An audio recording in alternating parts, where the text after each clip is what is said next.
Child labour was a common phenomenon during the 19th century.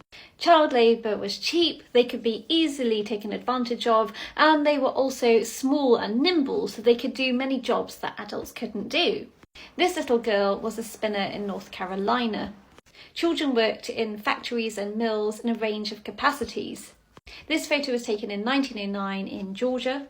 These boys were so small that they actually had to climb up on the frame itself in order to mend the broken threads and put back the empty bobbins. Here's another group of workers, most of them very young indeed, and they also worked at a mill in North Carolina. The working day was incredibly long, anything from 12 to 18 hours a day. This little boy was employed to pick up all the cotton that fell on the floor. Boys and girls were also employed in mines, particularly coal mines, because they were so small they could fit into small spaces. This work was back-breaking and incredibly dangerous. Many children developed pneumonia because of the dark, cold conditions and the dampness of it all. Other children developed respiratory conditions because the dust was always on their lungs. And also children developed spinal deformities because they were always stooped low. On top of all this, there was the constant threat of immediate death because the working conditions were so dangerous. Mines regularly collapsed or flooded, and many children died down in the mines. Children were also paid much less than adults, which meant they were a cheap labour force that were exploited by owners of mines, owners of factories. Children were employed across the board in any kind of industry, and here we see a couple of boys working at a glassworks in Indiana. Children were also employed from an incredibly young age. These two girls are cotton pickers in Texas, aged 4 and 5. Millie on the left was able to pick 8 pounds a day of cotton, whereas her sister was able to pick nearly 30 pounds a day.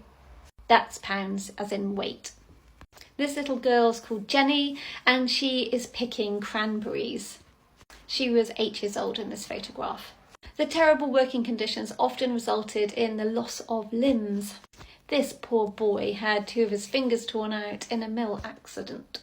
Although legislation was passed both in the UK and in America, and I'm sure other countries as well, at preventing child labour, it took a long time to actually come into force. So in Britain, in 1833, for example, the Factory Act was passed. And this stated that no child under the age of 9 was to work, and that children aged between 9 and 13 were only to work 9-hour days, and then children aged 13 to 18 were only allowed to work 12-hour days. But in reality, these laws were very difficult to enforce, and it actually required an inspector to go to the factories to check whether children were working. And so as a result of this, child labour continued well into the early 20th century. And interestingly, a number of these photographs that I've showed you today, the ones with the sepia tint here, they were taken by Lewis Hine, an investigative photographer. And he was hired in America by the National Child Labour Committee to go around in secret to go and see whether child labour was still happening. And he found conclusively that child labour was happening in almost every industry. This investigation, together with other work by the National Child Labour Committee, helped to get past the Fair Labour Standards Act of 1938 in America.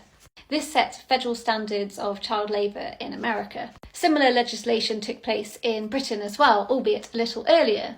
For example, the Factory Act of 1878 prohibited work before the age of 10. And this was then bolstered by the Education Act of 1880, which made it compulsory for schooling up to the age of 10.